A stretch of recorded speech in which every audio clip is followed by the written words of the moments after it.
आज की क्लास में पढ़ने वाले हैं ग्रुपिंग ऑफ कैपेसिटर के बारे में। ग्रुपिंग ऑफ कैपेसिटर या कंडेंसर, जो मर्जी आप कह लो, इसका मतलब होता है कि जब आप एक से ज़्यादा कैपेसिटर को एक साथ कनेक्ट कर देते हो किसी भी मीडियम के थ्रू या किसी भी मोड के थ्रू, तो आप उसको ग्रुपिंग कहते हो। सवाल ये कि क्यों ज़रूरत पड़ी ग्रुपिंग की, क्या एक से काम नहीं चल रहा था? वेल, यही आंसर है इसका कि हाँ, किसी जगह पे रिक्वायरमेंट कैपेसिटर की ज़्यादा होगी या उसकी वैल्यू ज़्यादा चाहिए होगा और एक single capacitor is not more than sufficient to provide that much capacitance.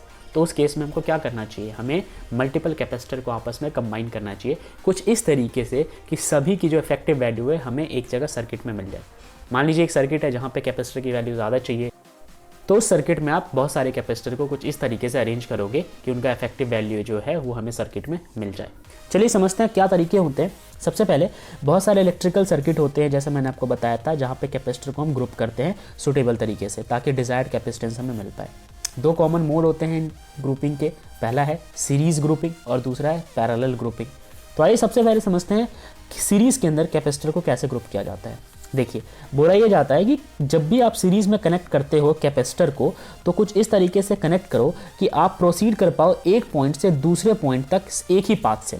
यानी कि अगर बहुत सारे कैपेसिटर ऐसे कनेक्टेड है, मान लो ये रास्ता है, ठीक है, इस पाथ में बहुत सारे ऐसे कैपेसिटर कनेक्टेड है, यहाँ पे यहाँ पे यहाँ पे यहाँ पे, तो सभी को ट्रेस करने के लिए आपको एक ही पाथ फॉलो करना पड़े, मल्टीपल पाथ फॉलो ना करना पड़े। ऐसे केसेस में आप ग्रुपिंग को सीरीज ग्रुपिंग कहोगे।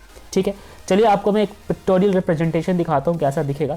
वेल, ऐसा दिखता है हमारा सीरीज ग्रुपिंग, राइट। ये पहला कैपेसिटर, ये दूसरा, ये तीसरा, और जो पाथ है वो एक सिंगल पाथ है। ठीक है, आप इसके थ्रू ही ट्रेस कर सकते हो सारे कैपेसिटर को। समझ गए इस बात को? चलो अब हम देखो, आप इस सीरीज में तो आपने इस चीज़ को समझ ही लिया, मतलब इस पिक्चर के अंदर इस सीरीज को समझ लिया। अब यहाँ पे तीन जो है हमने कंडेंसर का इस्तेमाल किया है, जिनकी कैपेसिटी जो है वो C1, C2 और C3 रेस्पेक्टिवली आपको दिख रहा होगा यहाँ पे, C1, C2 और C3 इनकी कैपेसिटीज़ है। आपको इन्हीं की कैपेसिटीज़ को ग्रुप करना है। तो पोटेंशियल है इनका हर किसी कैपेसिटर के पास वो है V1, V2 और V3। आपको पता है, आपने इसे सीरीज़ में कनेक्ट किया है, तो सीरीज़ कॉम्बिनेशन में हर वक्त पोटेंशियल चेंज कर जाता है। पोटेंशियल की वैल्यू हर किसी के लिए इंडिविजुअल आएगी, राइट। अब हम बात करते हैं कि प्लस क्यू जो है वो यूनिट चार्ज आपने इन कैपेसिटर को दिया। मान लीजिए कि पहले वाले कैपेसिटर को आप प्लस क्यू चार्ज प्रोवाइड कराते हो, इंडक्शन के कारण माइनस क्यू जो है वो अपीयर हो जाएगा इस वाले एंड पे। समझ गए? अगर इस वाले एंड पे माइनस क्यू अपीयर हो गया तो इसके बाहर वाले एंड पे क्या अपीयर होगा? प्लस क्यू अपीयर हो जाएगा। समझ गए यहाँ तक? चलो, तो minus Q appear on the inner side of right plate of C1 and plus Q appear on the outer side of the plate. बाहर की तरफ प्लस क्यू अपीयर हो गया। द प्लस क्यू जो कि यूनिट चार्ज है वो flow कर जाएगा, ठीक है, और वो कहाँ चला जाएगा? वो C2 प्लेट में चला जाएगा। ठीक है, C2 के वाले इस वाले हिस्से में प्लस क्यू चार्ज चला गया। समझ गए यहाँ तक? Each capacitor receive the same charge of magnitude Q, और इसी तरीके से फर्दर ये प्रोसेस होता रहेगा। यानी यहाँ प्लस क्यू हो गया, फिर यहाँ माइनस क्यू, फिर यहाँ पे प्लस क्यू, ये प्लस क्यू फ्लो करके यहाँ चला गया, और हर एक कैपेसिटर को ना इसी मैग्नीट्यूड का प्लस क्यू चार्ज मिलता रहेगा। यहाँ तक समझ आ गया? As their capacities are different, therefore potential difference across these three capacitor are difference. तो हमें इतना पता है कि सीरीज़ के केस में जो पोटेंशियल होता है वो अलग अलग होता है। भाई, हर एक के एंड्स जो है वो डिफरेंट है, तो एंड्स डिफरेंट हो गए तो पोटेंशियल जो है वो डिफरेंट हो जाएगा। अब सभी के पोटेंशियल्स डिफरेंट है, सभी की कैपेबिलिटीज़ डिफरेंट है। तो आइए सबसे पहले सबके जो इंडिविजुअल पोटेंशियल है वो निकाल ले। हमें पता है कैपेसिटर वाले फॉर्मूले के according V is always equal to Q by C। वैसे क्या होता है? C is equal to Q by V। तो आप आसानी से इस फॉर्मूले को जो है मैनिपुलेट कर लोगे, तो हमारे पास आ जाएगा V is equal to Q by C। Q तो सब जगह सेम है क्योंकि सेम चार्ज ट्रेवल कर रहा है, जैसा मैंने आपको अभी सिखाया। बस आप हर एक एंड पे ना, जैसे इस वाले एंड पे पोटेंशियल मान लो V1, इस वाले पे मान लो V2 और यहाँ मान लो V3। ठीक है, चलो, तो हर जगह आपने पोटेंशियल्स मान लिया। अब सवाल आता है कि क्या क्या इसका फॉर्मूला बनेगा। तो V1 जो है वो बनेगा Q अपॉन में C1, V2 बनेगा Q अपॉन में C2 और V3 बनेगा Q अपॉन में C3। यहाँ तक समझ गए?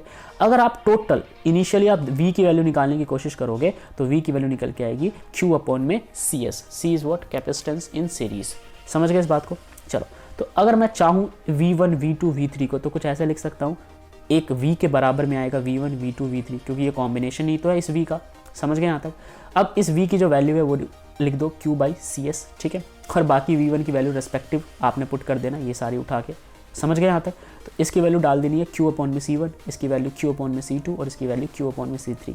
यहाँ से Q कॉमन आ जाएगा, 1 बाई C1, 1 बाई C2 और 1 बाई C3 बच जाएगा यहाँ पे। यहाँ तक समझ आ गया। तो जो हमारे पास इफेक्टिव कैपेसिटेंस की वैल्यू आती है सीरीज में वो कुछ इस जैसी आती है, 1/Cs is equal to 1/C1 plus 1/C2 plus 1/C3 and so on up to चलता जाता है। अगर मान लो कि आपके पास n नंबर ऑफ कैपेसिटर है यहाँ पे, तो फिर आंसर क्या आएगा, प्लस चलता जाएगा यहाँ पे और 1/Cn जो है उसकी वैल्यू निकल के आ जाएगी। अब आगे बढ़ते हैं और अगर हम वही चीज़ देखते हैं कि n नंबर ऑफ कैपेसिटर्स जो है आपने कनेक्ट कर रखा है वो भी सीरीज़ के अंदर, तो जो एक्चुअल कैपेसिटेंस की वैल्यू आएगी वो कुछ इस प्रकार से आएगी, 1/Cs इज इक्वल टू, जो समीशन चलेगा शुरू होगा 1 से, अंत होगा n पे और नीचे आ जाएगा 1/Ci। जो मर्जी आप यहाँ पे i की वैल्यू पुट कर सकते हो। समझ आ गया यहाँ तक? तो ये हमारा सीरीज कॉम्बिनेशन था कैपेसिटर के केस में। एक बहुत इंटरेस्टिंग लाइन लिखी हुई है यहाँ पे, that is the reciprocal of equivalent capacitance of any number of capacitor joined in series is equal to sum of the reciprocal of individual capacitance. तो अगर आपको इक्विवेलेंट जानना है, इक्विवेलेंट कैपेसिटेंस की वैल्यू जाननी है, तो होगा क्या, वो रेसिप्रोकल ही तो है, रेसिप्रोकल ऑफ इंडिविजुअल, वर्ड पे ध्यान दो, रेसिप्रोकल ऑफ इंडिविजुअल कैपेसिटेंस को अगर आपस में आपने जोड़ दिया तो वो बन जाता है आपका इक्विवेलेंट कैपेसिटेंस। तो मैं उम्मीद करता हूँ आपको ये कैपेसिटेंस बहुत अच्छे से समझ में आया होगा। आज की क्लास में फिलहाल इतना ही। जय हिंद।